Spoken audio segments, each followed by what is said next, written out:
সাহাবায়ে কেরাম আল্লাহকে ভয় করেছিলেন কেমনে? একটা ঘটনা আজ আপনাদেরকে শোনাই। রাসূলের সাহাবী আনসারী মুহাজির দুই দলে বিভক্ত ছিল। আল্লাহ নবী বলেন, তাবুকের যুদ্ধের ময়দানে কারা যাবে? তারা চলো।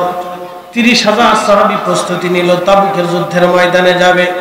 মদিনা মুনাওয়ারা থেকে প্রায় 1000 মাইল দূর। কত হাজার? 1000। কেমনে যাইতে হবে? পায়ে হেঁটে, যুদ্ধের জন্য।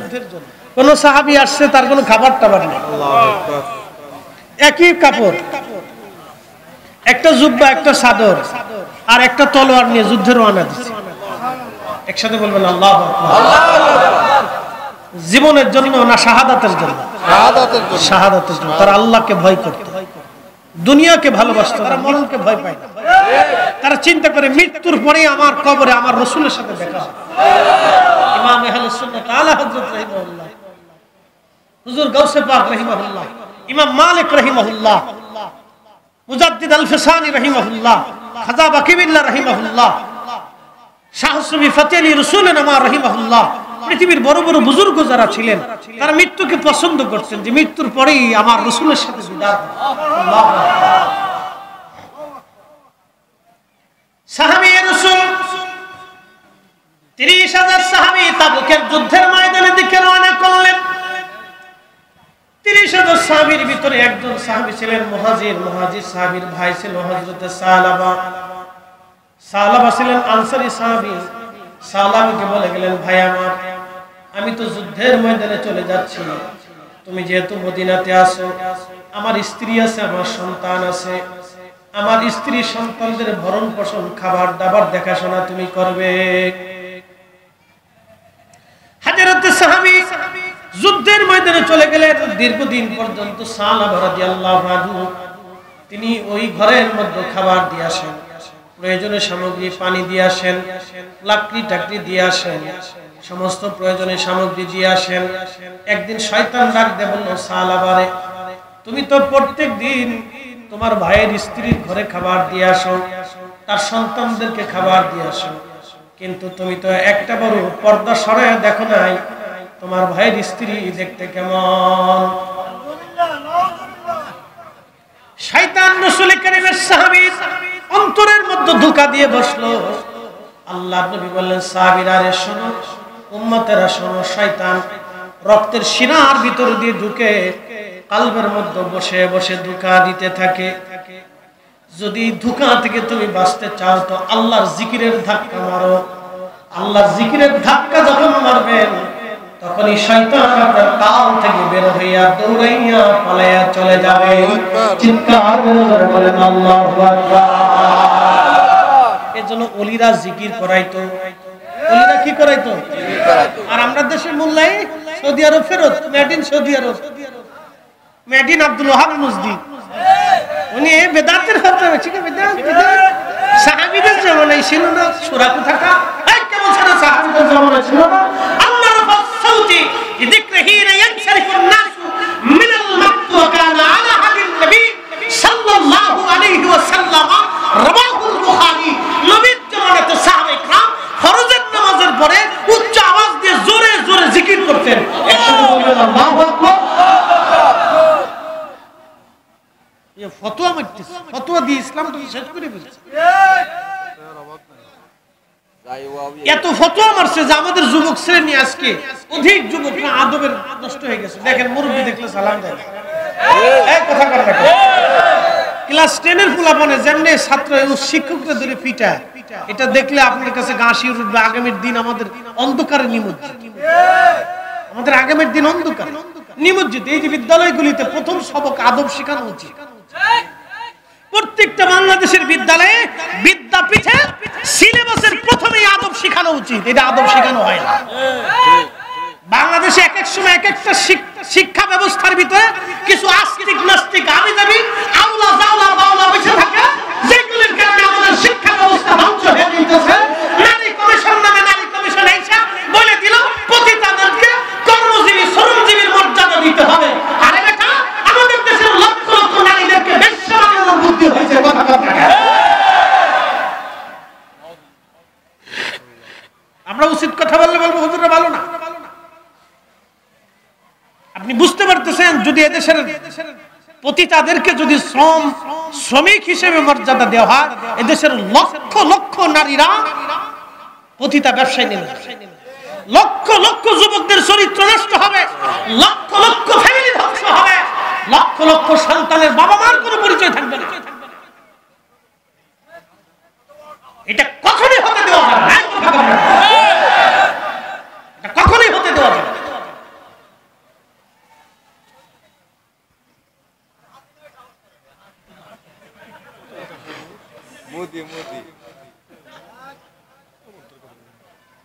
প্রিয় উপস্থিতি হাজিরিন, মনোযোগ দিবেন। সাহাবী রাসূল খাবার আনতে গেলেন, খাবার দিতে গেলেন, তিনি তিনার ভাইয়ের ঘরের স্ত্রীর ঘরের মধ্যে বাড়িতে খাবার দিলেন, কিন্তু পর্দা সরাইলেন। সরায় দেখলেন এক পরমা সুন্দরী নারী। কারণ আরবের মেয়েরা অত্যন্ত সুন্দরী হয়, যে সুন্দর তো অনেক সুন্দর। হযরত সালামা স্থির থাকতে পারেন নাই, দরজা পর্দা সরাইয়া দৌড়ে যাইয়া তার ভাইয়ের স্ত্রীর হাত চেপে ধরলেন। শুধু হাত চেপে ধরেছেন, তখনই মহিলা ডাক দিয়ে বলল, সালামা রে, তুমি আমার স্বামীর ভাই, তাও দ্বীনি ভাই, আনসারী ভাই, তুমি আমার হাত ধরেছো। আমার স্বামী তোমার কাছে আমাদেরকে আমানত দিয়ে গেছে। তুমি কি বুঝতেছ তুমি কি করতে চাইতেছ? এ সালামা, তুমি আল্লাহকে ভয় করো। সাহাবী রাসূল সাথে সাথে হাত ছেড়ে দিলেন, দেরি করেন নাই, একটা দৌড় মেরে মদিনা থেকে পাহাড়ে চলে গেলেন। পাহাড়ে যাইয়া খাওয়া দাওয়া বাদ দিয়ে সিজদার মধ্যে পড়ে কাঁদে, আল্লাহ আমি ভুল করে ফেলছি, আল্লাহ আল্লাহ আমি ভুল করে ফেলছি।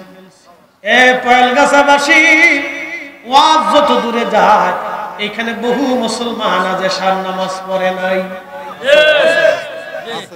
বহু মুসলমান মাগরিব পড়ে নাই। মাগরিবের নামাজে সিজদা দেওয়াটা ছিল আল্লাহর হুকুম। বহু মুসলমান আসরের নামাজ পড়ে নাই। মন খারাপ করবেন না, আমি কষ্ট দেওয়ার জন্য বলতেছি না। ইরজিই, আপনি ফিরে আসেন, ইলা রাব্বিকি রাদিয়াতাম মারদিয়া, আল্লাহর সন্তুষ্টির দিকে ফিরে আসেন। আপনি আল্লাহর সন্তুষ্টির দিকে আপনি ফিরে আসেন, আল্লাহর সন্তুষ্টির দিকে আপনি ফিরে আসেন। ভয় নাই, নামাজ তো ছেড়ে দিয়েছেন, জীবনে বহু অপরাধ করে ফেলছেন, আপনি অনেক ভয় করবেন না। সাহাবী রাসূল পাহাড়ের মধ্যে যে কান্না শুরু করলেন সিজদায় পড়ে, আল্লাহ, মনিবের অবাধ্য গোলামের পরিণতি না জানি কি কঠিন হবে। মনিবের অবাধ্য গোলামের, বুঝেন নাই, মনিবের অবাধ্য গোলাম। আল্লাহ, আমি তো সাহাবী রাসূল অনেক বড় অন্যায় করে ফেলছি। আমি কি করছে, শুধুমাত্র হাতটা ধরছে, এতটুকুনি এত ভয় অন্তরে আসলো। আমি তো সাহাবী রাসূল, আল্লাহ আমি আমানতের খেয়ানত করে ফেলছি। আজ আমি তোমার অবাধ্য হইছি, না জানি এই গোলামের হালত কি হবে আজ। আল্লাহ, ক্ষমা না করলে সালাবা পাহাড় থেকে কোনদিন মদিনায় ফিরে যাবে না। সিজদায় পড়ে পড়ে কাঁদতেছিলেন। আহাকি কান্না। নবীজি তাবুকের যুদ্ধ থেকে ফিরে আসলেন, সাহাবীরা যার যার ঘরে চলে গেলেন। সাহাবী, মুহাজির সাহাবী বাড়িতে যাওয়ার পর স্ত্রীকে বলেন, বিবি আমার, তোমরা কেমন আছো? বলে, আলহামদুলিল্লাহ, আল্লাহ আমাদেরকে ভালো রাখছে। বলো, আমার ভাই সালাবা তোমাদের সাথে কেমন ব্যবহার করেছে? স্ত্রী বলতেছে, স্বামী গো, আপনার ভাইয়ের কাছে আমাদেরকে আমানত দিয়েছিলেন, তিনি যথোপযুক্ত হক আদায় করেছেন বটে, কিন্তু একটা ভুল করে বসছে। বলে, বিবি কি ভুল? বলতেছে, স্বামী গো, ভুল হলো, তিনি হঠাৎ করে একদিন হয়তো আমার সৌন্দর্য মোহিত হয়ে আমার হাত চেপে ধরেছেন। আমি তখন আপনার আমানতের কথা স্মরণ করিয়েছি। আল্লাহর ভয়ের কথা স্মরণ করানোর পরে আপনার ভাই আমার হাতটা ছেড়ে দিয়ে পাহাড়ে চলে গেছে। বহুদিন ধরে কান্নাকাটি করে আল্লাহর কাছে তওবা করতেছে। সে আর মদিনাতে ফিরে আসে নাই। মুহাজির সাহাবী তিনি চলে গেলেন। যাইয়া সে পাহাড়ে খুঁজতে খুঁজতে সালাবাকে পেয়ে গেলেন। বলল, ভাই আমার, আমি তোমারে মাফ করে দিছি, তুমি চলো মদিনায়। বলে, না ভাই, তুমি মাফ করলে হবে না, আল্লাহ মাফ না করা পর্যন্ত আমি ফেরব না। ভাইরে, তুমি মাফ না করলে হবে না, আমার রব মাফ করছেনি। অনেক অনুনয় বিনয় করতেছে, ভাই চলো মদিনাতে, আমি রাসূলের দরবারে নিয়ে যাব, আল্লাহর হাবিবের বরগাহে তোমারে নিয়ে যাব। বলতেছে, ভাইরে তুমি আমাকে নিতে পারো, কিন্তু আমার হাত বেঁধে আসামিকে যেমনে ধরে নিয়ে যাওয়া হয় ওইভাবে তুমি আমাকে বেঁধে নিয়ে রওনা করো। সালাবা রাদিয়াল্লাহু আনহুর হাত বাঁধা হলো। মুহাজির সাহাবী রশি টেনে টেনে নিয়ে আসলেন মদিনায়। সালাবা রাদিয়াল্লাহু আনহুর মেয়ে ছিল খানসামা রাদিয়াল্লাহু আনহা। হযরত খানসামা এসে বলেন, আব্বা জান, আপনি যে ভুল করেছেন গো বাবা, আসেন আপনাকে হযরত আবু বকরের দরজায় নিয়ে যায়, দেখি আবু বকর কি করে আপনার জন্য। হযরত সালাবাকে মেয়ে খানসামা রাদিয়াল্লাহু আনহা রশি ধরে টেনে টেনে সিদ্দিক আকবরের দরজায় নিয়ে গেলেন। কে? বলে, আমি সালাবার মেয়ে খানসামা। বলে, খানসামা কি জন্য আসছো? বলে, আবু বকর সিদ্দিক আমার আব্বা জানকে রশি বেঁধে নিয়ে আসছি, আমার আব্বা ভুল করে ফেলছে, আপনি তো সিদ্দিক আকবর, আল্লাহর নবীর বরগাহে নিয়ে আমার আব্বা জানের জন্য একটা ব্যবস্থা করে দেন। আবু বকর বললেন, না হে খানসামা, তোমার আব্বা জানের অপরাধ নিয়ে আমি রাসূলের দরবারে সুপারিশ করতে পারবো না, আমার পক্ষে সম্ভব না, তুমি চলে যাও। হযরত খানসামা রশি টেনে টেনে হযরত ওমরের দরজায় নিয়ে আসে। হযরত ওমরের দরজায় নিয়ে আসার পরে বলতেছে সালাম দিয়ে, কে? বলে, আমি সালাবার মেয়ে খানসামা। সাইয়েদনা ওমর রাদিয়াল্লাহু আনহু আপনার দরজাতে আসছি, আমার আব্বাজান ভুল করে ফেলছে, এখন আপনি আল্লাহর নবীর দরগাহে নিয়ে আমার আব্বাজানের জন্য একটা ফয়সালা নিয়ে আসেন। হযরত ওমর বললেন, না না খানসামা, তুমি তোমার বাপকে নিয়ে চলে যাও, আমার দ্বারা এই সম্ভব হবে না, তোমার আব্বা বড় নাফরমানি করে ফেলছে, আমানতের খেয়ানত করে ফেলছে, আমার দ্বারা সম্ভব না। হযরত সালাবাকে তার মেয়ে নিয়ে চলে গেল হযরত আলী রাদিয়াল্লাহু আনহুর দরজা। বলল, হযরত আলী, আমি খানসামা, আপনার সাহাবী সালাবার মেয়ে, আপনার আসামি সালাবাকে রশি বেঁধে ধরে নিয়ে আসছি। হুজুর, আমি আমার আব্বাজানকে নিয়ে আসছি, রশি বেঁধে আসামি ধরে নিয়ে আসছি, আপনি কিছু করেন, না হলে আপনার সালাবা ধ্বংস হয়ে যাবে। ঠিক তখনই সাহাবী রাসূল খানসামা রাদিয়াল্লাহু আনহা এবং সালাবা রাদিয়াল্লাহু আনহু দাঁড়িয়ে দাঁড়িয়ে দরজায় কাঁদতেছিলেন। আল্লাহর নবী ডাক দিয়ে বললেন, খানসামা রে, তুমি তোমার আব্বাজানকে নিয়ে যাও, আল্লাহর ওহী না আসা পর্যন্ত আমি রাসূল সিদ্ধান্ত দিতে পারি না। সালাবা ডাক দিয়ে বলল, মা খানসামা রে, আমার রশি ছেড়ে দাও, আমি পাহাড়ে চলে যাব, আজ কোনদিন ফিরে আসবো না যদি আল্লাহ আমারে মাফ না করে। রাসূলের সাহাবী রওনা হয়ে গেলেন, যেতে যেতে পাহাড়ে চলে গেলেন। পাহাড়ে যাওয়ার পরে কাঁদতেছিলেন আর বলতেছিলেন, হে রব, আমি আবু বকরের দরজায় গেছি, তিনি তাড়িয়ে দিয়েছেন, আমি ওমরের দরজায় গেছি, তিনিও তাড়িয়ে দিয়েছেন, আমি হযরত আলীর দরজায় গেছি, তিনিও তাড়িয়ে দিয়েছেন, আমি তোমার মেহবুবের দরজায় গেছি, তিনি আমাকে নিরাশ করেছেন। আল্লাহ, ইয়া আল্লাহ, তোমার দরজা থেকে যদি আমাকে নিরাশ করে দাও, তোমার খানসামা ধ্বংস হয়ে যাবে আল্লাহ, তোমার সালাবা ধ্বংস হয়ে যাবে আল্লাহ। আল্লাহ, আমি সালাবা কোনদিন মদিনায় ফিরে যাব না যদি তুমি ক্ষমা না করো আল্লাহ। এইভাবে বিনয় বিনয় করে সালাবা রাদিয়াল্লাহু আনহু কাঁদতেছিলেন। আমার আল্লাহ জিবরাইলকে পাঠিয়ে দিলেন আল্লাহর হাবিবের বারগাহে। জিবরাইল আমিন এসে সালাম দিলেন, ইয়া রাসূলুল্লাহ, পৃথিবীর মালিক কি আপনি না আল্লাহ? বলে, হে জিবরাইল, সৃষ্টির মালিক আমার রব, আমার আল্লাহ। হাবিব, আল্লাহ বড় দয়াবান, আল্লাহ বড় দয়াবান। বন্ধু আল্লাহর হাবিব, আপনি সাহাবী সাহাবাকে সংবাদ দিয়ে দেন, আল্লাহ তার জীবনের অপরাধ মাফ করে দিয়েছে। চিৎকার করে বলেন আল্লাহু আকবার। কখনো তোমাকে যদি ভুলি, হেদায়েতের আলো জেনে নিয়ে কাছে তুলি। কখনো তোমাকে যদি ভুলি, হেদায়েতের আলো জেনে নিয়ে কাছে তুলি। ঠাই দিও প্রিয়তম গো, ঠাই দিও প্রিয়তম গো মহিয়ান। তুমি রহমান, তুমি মেহেরবান।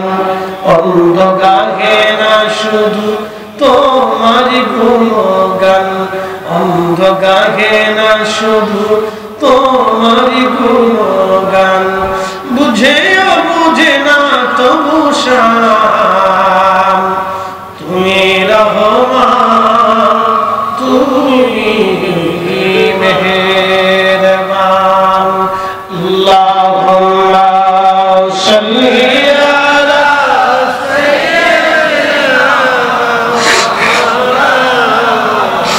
মুহাম্মদ সাইয়্যিদিনা।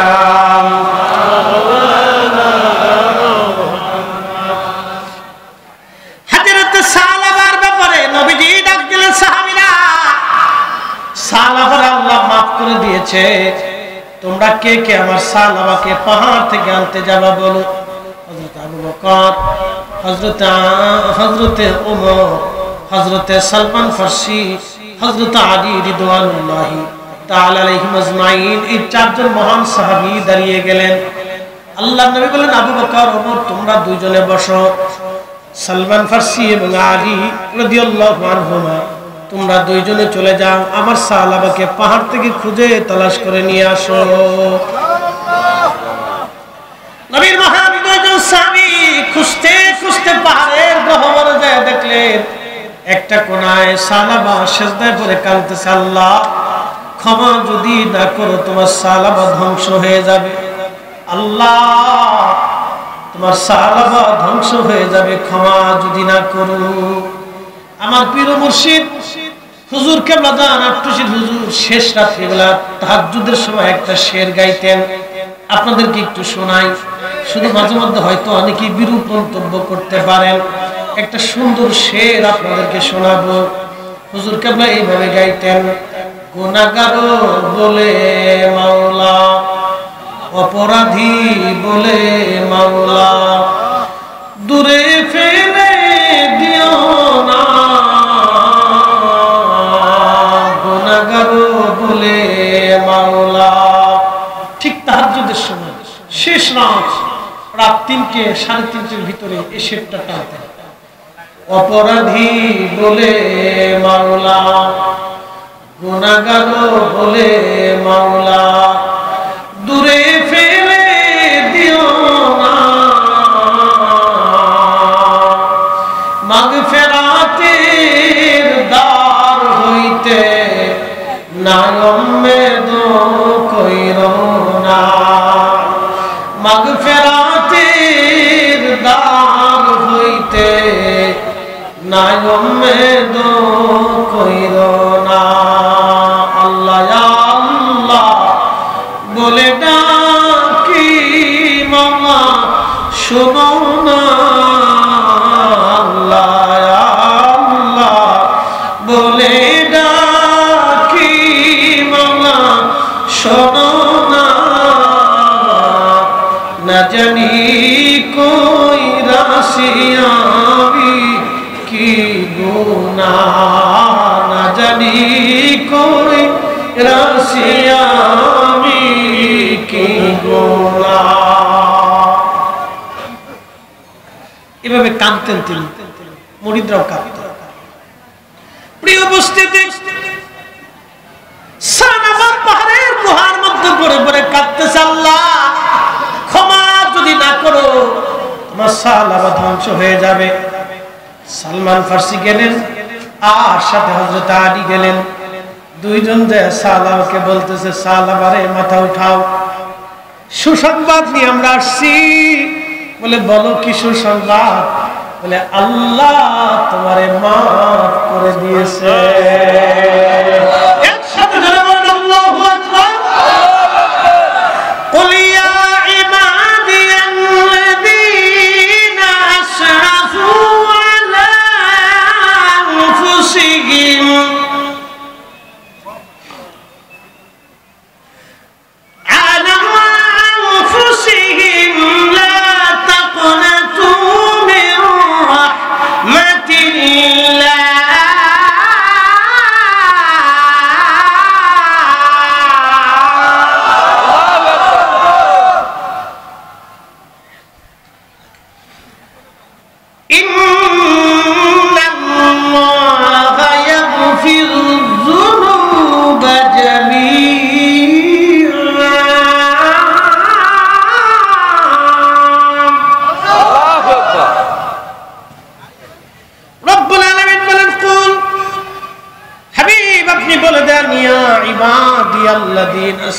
হে আমার গোলামরা, বান্দারা, তোমরা যদি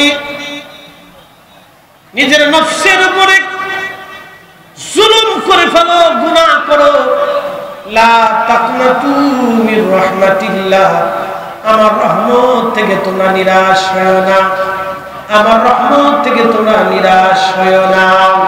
একবার চিৎকার করে বলেন আল্লাহু আকবার। পৃথিবীর শ্রেষ্ঠ সংবাদের এক সংবাদ আপনাদেরকে শোনাইলাম। পৃথিবীর শ্রেষ্ঠ সংবাদের এক সংবাদ আপনাদেরকে শোনাইলাম। লা তাকনাতু মির রাহমাতিল্লাহ, গুনাহ যদি এত পরিমাণে হয়, তুমি সাত আসমান ভরে ফেলে দিয়েছো, গুনাহ যদি এত পরিমাণে হয়, পৃথিবীর সব নদী, সাগর, মহান সাগর পর্যন্ত ভরে ফেলছো, গুনাহ যদি এত পরিমাণে হয়, সাতটা জমিন তুমি ভরে ফেলছো, লা তাকনাতু মির রাহমাতিল্লাহ, বান্দা ও বান্দা, আমার রহমত থেকে তুমি নিরাশ হয়ো না, আমি নিরাশ করব না।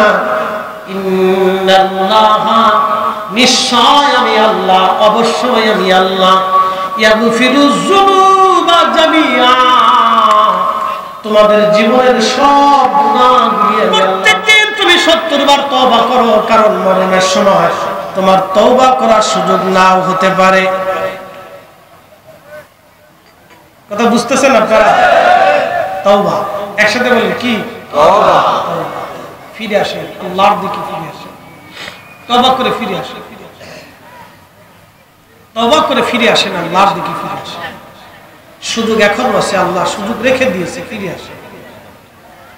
বাবাজি আমার, আপনি যত বড় শক্তিমান হন না কেন, মরণ আপনার পিছু ছাড়বে না। বাংলাদেশে হাজার হাজার কোটি কোটি টাকার মালিক যারা ছিলেন তারা মারা গেলেন। তারা মারা গেলেন, তাদের কবরে মাত্র 3 টুকরা কাফনের কাপড় দেওয়া হলো। হাজার হাজার বিঘা সম্পত্তির মালিক যাদের ছিল তারা কবরে চলে গেলেন, মাত্র 3.5 হাত জমিন কবর তাদের জন্য বরাদ্দ হলো। আপনি পৃথিবীর মালিক যদি হন, 3.5 হাত কবর আপনার জন্য বরাদ্দ।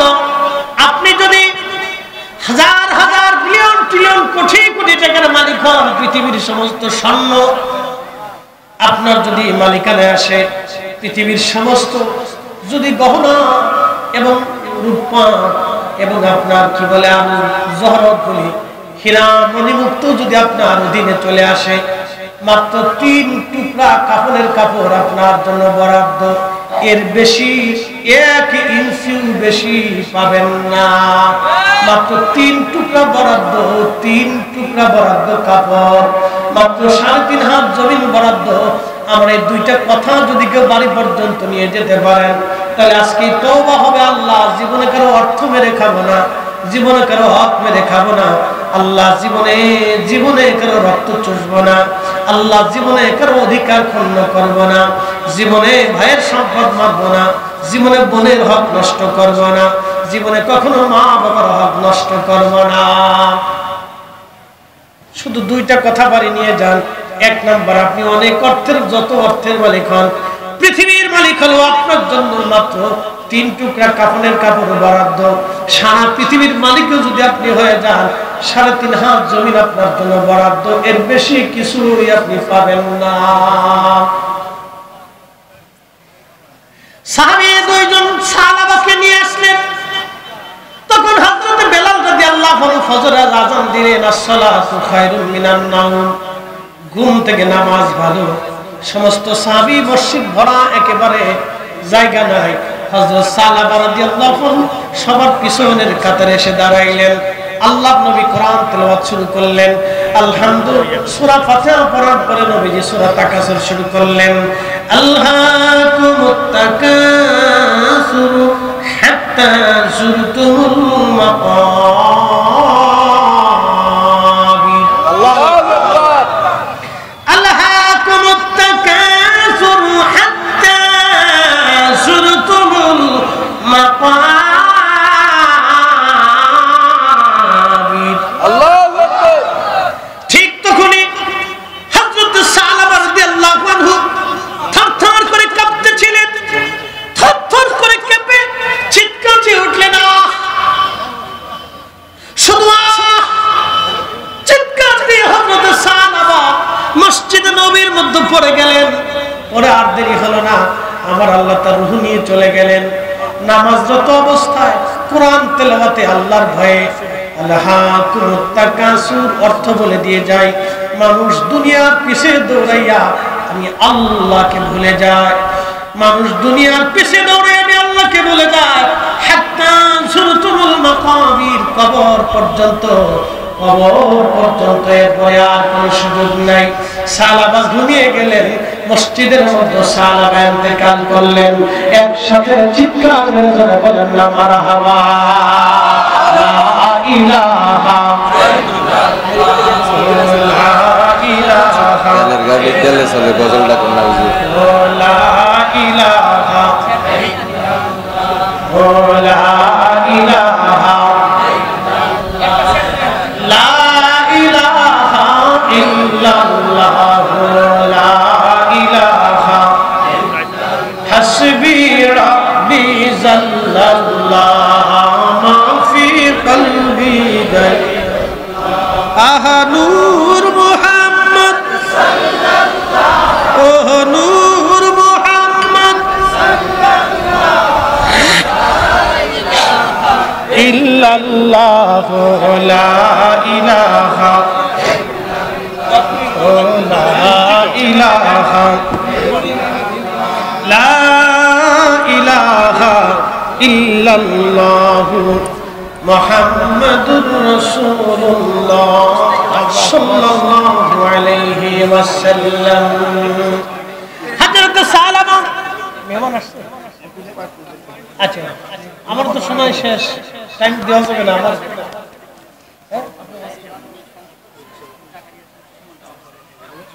আচ্ছা, প্রধান এমপি সাহেব আসুন, আসুন। আমার সময় তো আমার প্রধান আছে না, না খাইবেন না, বড়ুয়া থেকে আমি কোন আসি না। আসছে আসছে মেহমান আসছে, স্লোগান স্লোগান একদম স্লোগান। পরিচালক কে?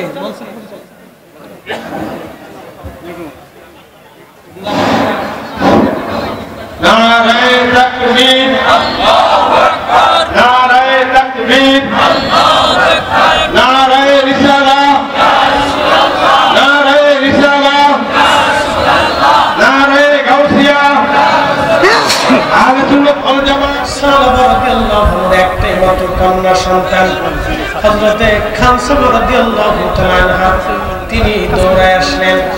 বাবা লাশের পাশে বসে বসে কাঁদতেছিলেন, আব্বাজান আপনি ছাড়া তো আর আমার কেউ নাই, আমার মাও নাই, আমার পরিবারের আর ভাই বোন কেউ নাই, আমি একাই। আব্বা গো আপনিও চলে গেলেন আল্লাহর ডাকে, আমি এখন কি করব, আমার উপায় কি হবে? ঠিক তখনই রাহমাতুল লিল আলামিন নবীজি আসলেন, এসে বলেন খানসামা রে তুমি কাঁদো কেন?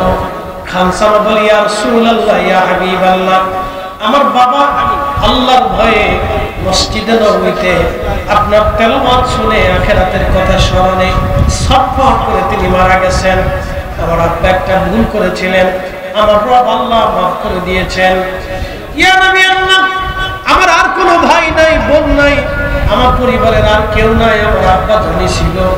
ওগো ইয়া নবী আল্লাহ, আমার আব্বা যখন চলে গেল, আমার এখন উপায় কি হবে, আমি কি করব? আল্লাহর নবী বললেন খানসামা রে তোমার বাবা যদি রাহমাতুল লিল আলামিন হয় তাহলে কেমন হবে? আল্লাহু আকবার। তোমার বাবা যদি রাহমাতের নবী হয় তাহলে কেমন হবে? তোমার বোন যদি ফাতেমা হয় তাহলে বলো কেমন হবে? তোমার বাবা যদি নবী হয় তাহলে কেমন হবে? তোমার বোন যদি ফাতেমা হয় তাহলে খানসামা বলো তোমার কেমন হবে?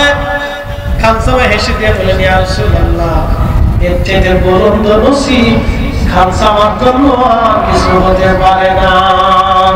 তুমি মোদের আশার আলো, ঠিক কিনা? তুমি মোদের আশার আলো, তাই তো তোমায় বাসি ভালো, তুমি মোদের আশার আলো, তাই তো তোমায় বাসি ভালো। হৃদয় নামের ফুল দানিতে, হৃদয় নামের ফুল দানিতে গেঁথে রেখেছি প্রেমের মালা। ইয়া রাসূলুল্লাহ ইয়া হাবিবাল্লাহ, ইয়া রাসূলুল্লাহ ইয়া হাবিবাল্লাহ, ইয়া রাসূলুল্লাহ। আল্লাহর নবী বলেন আমার সাহাবার জানাজা নিয়ে যাও। সাহাবী রাসূলগণ হযরত সাহাবা রাদিয়াল্লাহু আনহু লাশ সামনে নিয়ে জানাজায় দাঁড়িয়ে গেলেন। হুজুর আসতেছেন না? আপনি আলোচনা করেন, করে দিবেন, আপনি আলোচনা করেন, আপনার আলোচনা শুনতে আসছেন। সাহাবা বিশেষ করে নারে তাকবীর, আল্লাহু আকবার, নারে রিসালাত, নারে কাউসিয়া, আহলে সুন্নাত ওয়াল জামাত, শাহজালাল শাহসুবি সুদুল হাসরাম মোহাম্মদ আব্দুল কাদের কাওকাব হুজুর কিবলার আগমন, সাবুদার শরীফের পেশে হুজুর কিবলার আগমন, কমিটির পক্ষ থেকে, এলাকাবাসীর পক্ষ থেকে, সুন্নি জামাতের পক্ষ থেকে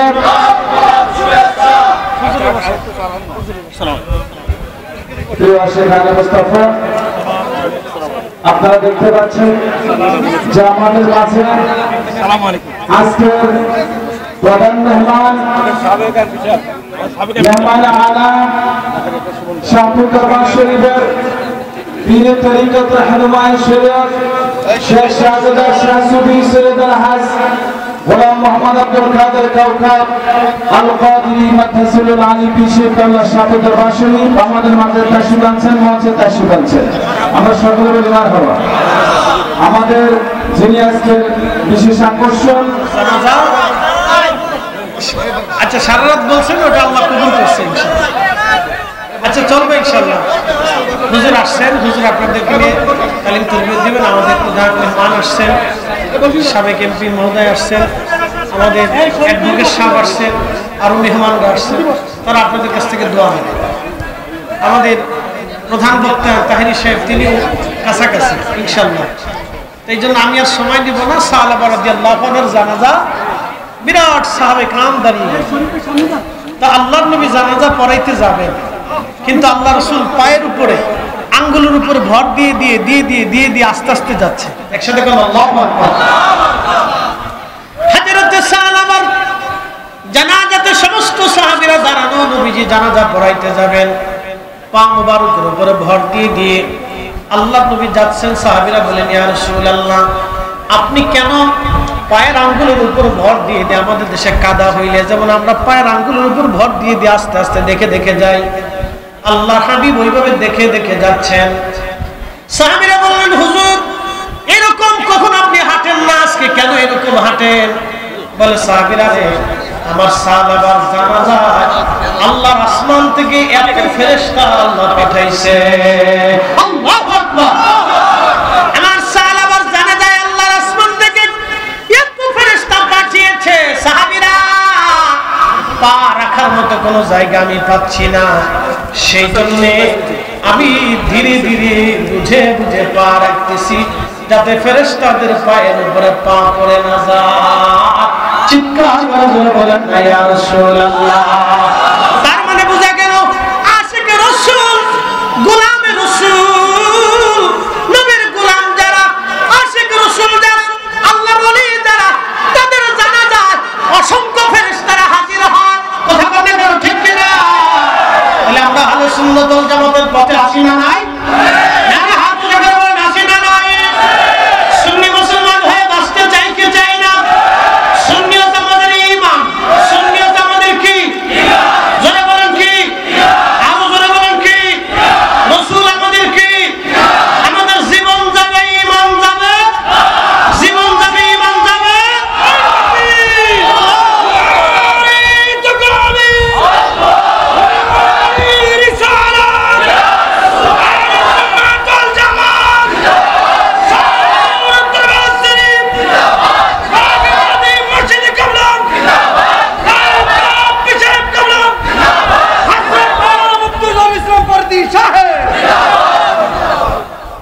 সালাম আল বেদা। সম্মানিত ইশরাফ হুজুর কেবলা তিনি আসছেন, তিনি আল্লাহর একজন মকবুল ওলির আওলাদ। ওনাকে বসিয়ে কথা বলাটা আদরের খেলা, যদি ক্ষমা চেয়ে নিচ্ছি। সমস্ত ওলিরা আমাদের মাথার তাজ, কথা ঠিক কিনা? সমস্ত ওলিরা আমাদের কি মাথার তাজ। আজকে প্রধান জি আজকের প্রধান অতিথি যিনি, তিনি বক্তব্য দিবেন, তিনি আপনাদের এলাকার কৃতি সন্তান। আলহামদুলিল্লাহ, খুব শিক্ষানর্গে আমি আসার পর ওনার খুব প্রশংসা শুনছি, ভালো লাগছে। আর সাধারণত কুমিল্লার মানুষ তো এমনিতেই শিক্ষানুরাগী, সারা বাংলাদেশ থেকে কুমিল্লা ভিন্ন। কুমিল্লায় ওয়াজ করেও মজা, ওয়াজ শোনায়ও মজা। সারা বাংলাদেশে অন্য জায়গায় এরকম ওয়াজ করলে অনেকে বুঝে না, বুঝতে চায় না। কুমিল্লার মানুষ শিক্ষিত বেশি বিদায়, তারা এগুলি পছন্দ করে, মারহাবা করে। আল্লাহ কবুল করুন। আসসালামু আলাইকুম ওয়া রাহমাতুল্লাহি তাআলা।